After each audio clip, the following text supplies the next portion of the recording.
Hello, hello, hello. তো সেদিন সবাই মিলে চলে গেছিলাম আমরা অর্জুনপুর মেলাতে। আসলে এটা অর্জুনপুর মাঠে যেহেতু হয়েছিল তাই আমি নামটা দিলাম অর্জুনপুর মেলা। যদিও এটা আমাদের ওই দমদম সুরের মাঠের মেলা। এই বছর কেন জানি না দমদম সুরের মাঠে মেলাটা হয়নি। আমার জানা নেই। তবে আমার এক বান্ধবী একটা ভিডিও পোস্ট করার পরে আমি তাকে জিজ্ঞাসা করাতে সে বলল এটা দমদমের মেলা। তার নাম হচ্ছে লিপিকা দেবনাথ। তো যাই হোক, সবাই মিলে যখন আমি একটা আসলে সেদিনকে ক্লাস থেকে ফেরার পরে আমার এক দেওর আমাকে কল করলো, ভিডিওতে যাকে তোমরা দেখতে পাচ্ছ আর কি।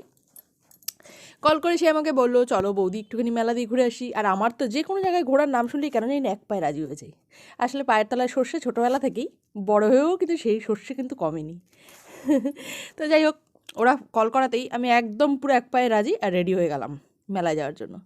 মেলাটা খারাপ ছিল না, তবে কেন জানি না আমার দমদম সুরের মাঠে মেলাটাই বেশি পছন্দ হয়েছিল। ওই জায়গাটা বেশ বড় সড়ো এবং ঘুরতে ফিরতেও কেন জানি না সুবিধে হয়েছিল। এটা একটু ছোটো বটে, তবে খারাপ নয়, মেলা মেলাই। তো তারপর সবাই মিলে চলে এসেছিলাম মেলায়, একটু কম খাওয়া দাওয়া করেছিলাম, শুধু খেয়েছিলাম ভাপে পিঠে, যদিও খুব একটা ভালো ছিল না পিঠেটা। তো যাই হোক, খুব খিদে পেয়ে গেছিলো, এবার কী করবো। আর মেলা থেকে কিনেছিলাম দুটো স্যান্টা ক্লজের কানের, মানে খুব পুচকো পুচকো বাট খুব কিউট। তাই আমরা দুইজন মিলে কিনে নিয়েছিলাম, অ্যাকচুয়ালি দুই যা কিনে নিয়েছিলাম। আর ওর একদম সবুজ হয়েছিল না যে কানের দুলটা বাড়িতে এসে পড়বে। তো ও কী করেছিল, ওই হোটেলে বসে বসেই কানের দুলটা পড়তে শুরু করেছিল। আমি যদিও পড়িনি, কারণ আমার কানের দুল পড়ার খুব একটা অভ্যেস নেই, বাট খুব সুন্দর লাগছিলো দেখে আমি ওটা কিনেছিলাম।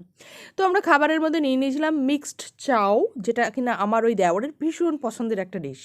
আর তার সাথে নিয়ে নিয়েছিলাম প্লেন রুটি আর হচ্ছে তোমার চিকেন ভর্তা। ভিডিওটা কেমন লাগলো জানিও, আর কারা কারা মেলা ঘুরতে ভালোবাসে আমার মতন সেটাও কিন্তু অবশ্যই লাইক আর কমেন্ট করে জানিয়ে দিও।